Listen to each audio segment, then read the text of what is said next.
आप देख रहे हैं पॉइंट बिहार। आइए जानते हैं बिहार की आज दिन भर की टॉप और प्रमुख खबरें। बिहार में अगले 4 दिनों तक भारी बारिश और तेज हवाओं का अलर्ट। मौसम विभाग ने बिहार में अगले 3 से 4 दिनों तक भारी बारिश और तेज हवाओं का अलर्ट जारी किया है। इस दौरान कई जिलों में आंधी, बिजली गिरने और 30 से 40 किलोमीटर प्रति घंटा की रफ्तार से हवाएं चलने की संभावना है। लगातार बारिश से निचले इलाकों में जलभराव और जनजीवन प्रभावित होने की आशंका है। प्रशासन ने लोगों से सावधानी बरतने, अनावश्यक रूप से घर से बाहर न निकलने और मौसम संबंधी अपडेट पर नजर बनाए रखने की अपील की है। नीतीश सरकार ने 1 करोड़ 12 लाख लोगों के खाते में भेजी पेंशन। बिहार के मुख्यमंत्री नीतीश कुमार ने सामाजिक सुरक्षा पेंशन योजना के तहत 1 करोड़ 12 लाख से अधिक लाभार्थियों के बैंक खातों में पेंशन राशि भेजी। डीबीटी के जरिए जारी हुई यह राशि कुल 1247 करोड़ 34 लाख रुपए है। प्रत्येक लाभार्थी को 1100 रुपए मिलेंगे, जो बढ़ी हुई पेंशन की दूसरी किस्त है। नीतीश ने कहा कि योजना से छूटे सभी योग्य लोगों को जल्द शामिल किया जाएगा। तेजस्वी का आरोप,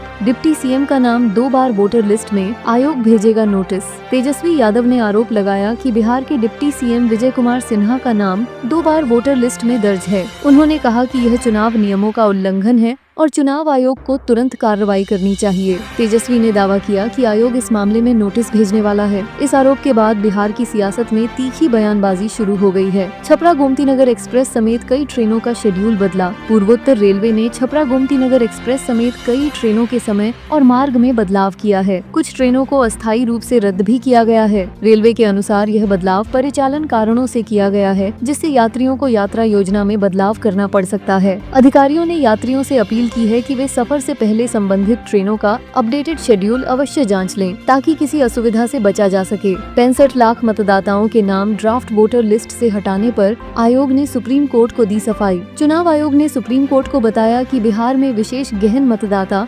पुनरीक्षण के दौरान ड्राफ्ट वोटर लिस्ट से हटाए गए 65 लाख नाम बिना कारण नहीं हटाए गए हैं। आयोग ने कहा कि सभी प्रभावित मतदाताओं को नोटिस भेजा जाएगा और अपील की 2 चरणों वाली प्रक्रिया में उन्हें अपनी बात रखने का अवसर मिलेगा। साथ ही सरकार पात्र मतदाताओं को आवश्यक दस्तावेज उपलब्ध कराने में सहयोग करेगी। AAI जूनियर एग्जीक्यूटिव भर्ती 2025 आवेदन 28 अगस्त से। एयरपोर्ट अथॉरिटी ऑफ इंडिया ने जूनियर एग्जीक्यूटिव भर्ती 2025 के लिए अधिसूचना जारी कर दी है। ऑनलाइन आवेदन प्रक्रिया 28 अगस्त से शुरू होगी। इच्छुक उम्मीदवार पात्रता, आयु सीमा, वेतनमान और चयन प्रक्रिया से जुड़ी जानकारी देखकर ही आवेदन करें।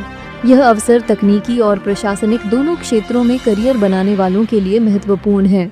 योग्य अभ्यर्थियों के लिए यह पद सरकारी सेवा में प्रवेश का सुनहरा मौका प्रदान करता है। नीतीश कुमार ने सामाजिक सुरक्षा पेंशन योजना में छूटे लोगों के नाम जोड़ने का निर्देश दिया। बिहार के मुख्यमंत्री नीतीश कुमार ने सामाजिक सुरक्षा पेंशन योजना से छूटे हुए पात्र लोगों के नाम शामिल करने का निर्देश दिया है। उन्होंने अधिकारियों को स्पष्ट रूप से कहा कि सूची में शामिल नहीं किए गए सभी योग्य लाभार्थियों का विवरण जांचकर उन्हें योजना में शामिल करें। यह कदम पेंशन वितरण की व्यापकता सुनिश्चित करने के उद्देश्य से उठाया गया है।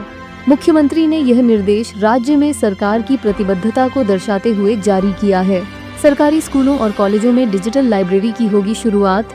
बिहार सरकार ने सरकारी स्कूलों और अंगीभूत कॉलेजों में डिजिटल लाइब्रेरी स्थापित करने की योजना शुरू कर दी है।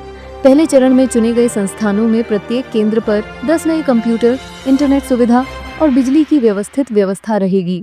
इसका उद्देश्य छात्रों को आधुनिक तकनीक से लैस करके बेहतर और संलग्न शिक्षा प्रदान करना है। इस पहल से विद्यार्थियों को डिजिटल संसाधनों की सुविधा मिलने और शिक्षण में सुधार होने की उम्मीद है। भूमि विवाद निपटारे के लिए हर शनिवार लगेगा जनता दरबार। बिहार सरकार ने भूमि विवादों का शीघ्र समाधान सुनिश्चित करने के लिए नई पहल की शुरुआत की है।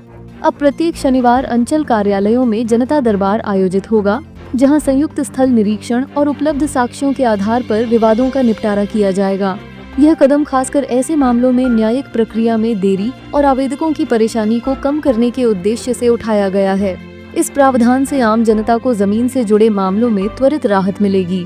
4 लेन सड़क से संपतचक से गयाजी जाना होगा आसान। पटना में संपतचक बाजार से परसा बाजार तक लगभग 6.5 किलोमीटर लंबी 4 लेन सड़क का निर्माण किया जाएगा। इस परियोजना में करीब 70 करोड़ रुपए का निवेश होगा और सड़क में बरसाती जल निकासी के लिए RCC बॉक्स कल्वर्ट भी बनाए जाएंगे। अब 2 लेन मार्ग होने के कारण आवागमन और जल जमाव की समस्या बनी हुई थी। नए 4 लेन निर्माण से राजधानी वासियों को मीठापुर, सिपारा महुली होते हुए पुनपुन से गयाजी और मसौढ़ी का सफर आसान होगा।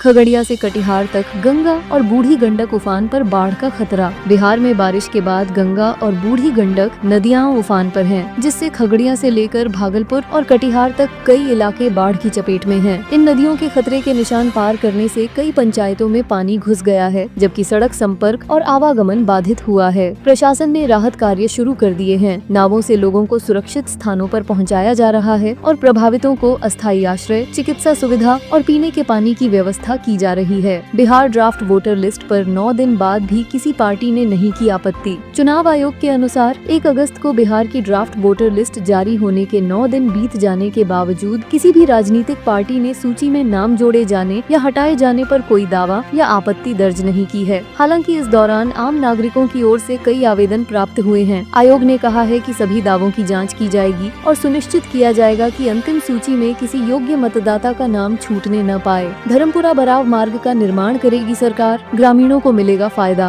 बिहार की सासाराम एक कार्य प्रमंडल के धर्मपुरा से बराव तक राष्ट्रीय राजमार्ग 30 तक लगभग 10.5 किलोमीटर लंबी सड़क का निर्माण किया जाएगा। इस परियोजना की लागत 19 करोड़ 16 लाख रुपए रखी गई है। उप मुख्यमंत्री सम्राट चौधरी ने बताया कि इससे ग्रामीण इलाकों की कनेक्टिविटी में सुधार होगा, आवागमन आसान बनेगा और क्षेत्र का आर्थिक तथा सामाजिक विकास भी तेजी से बढ़ेगा। पुनौरा धाम को सड़क, रेल और हवाई मार्ग से जोड़ा जाएगा। बिहार में पुनौरा धाम मां सीता की जन्मस्थली को देश के प्रमुख शहरों से जोड़ने की तैयारी तेज हो रही है। भारतीय रेल, सड़क और वायु मार्गों के माध्यम से इस पवित्र स्थल तक पहुंच को आसान बनाने की कवायद चल रही है। मुख्यमंत्री और केंद्र दोनों सरकारें इस दिशा में कदम उठा रही हैं, जिससे धार्मिक यात्रा सुगम बनाने के साथ धार्मिक पर्यटन को भी बढ़ावा मिलेगा। आरजेडी सांसद ने हटाए गए मतदाताओं की सूची हिंदी में प्रकाशित करने की मांग की।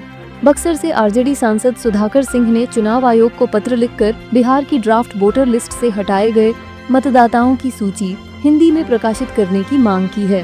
उनका तर्क है कि सूची केवल अंग्रेजी में उपलब्ध होने से बूथ लेवल एजेंट, जो ज्यादातर किसान, मजदूर और आम लोग हैं, उनमें हटाए गए नामों को पहचान नहीं पा रहे। इस कदम को जानबूझकर भ्रम पैदा करने वाला बताया गया है, जिससे सूचना तक पहुँच बाधित हो रही है। ईसीएल ने अप्रेंटिस भर्ती के लिए आवेदन 11 सितंबर तक मांगे। ईस्टर्न कोलफील्ड्स लिमिटेड ने अप्रेंटिस भर्ती के तहत पीजीपीटी, पोस्ट ग्रेजुएट अप्रेंटिस और पीडीजीटी, प्री डिप्लोमा ग्रेजुएट अप्रेंटिस पदों के लिए आवेदन आमंत्रित किए हैं। कुल 1123 पदों पर भर्ती होगी। इच्छुक और योग्य अभ्यर्थी 11 सितंबर तक आधिकारिक वेबसाइट पर ऑनलाइन आवेदन कर सकते हैं। आवेदन प्रक्रिया सरल है और चयन शैक्षणिक अंकों के आधार पर किया जाएगा। इस भर्ती में लिखित परीक्षा या साक्षात्कार की आवश्यकता नहीं होगी।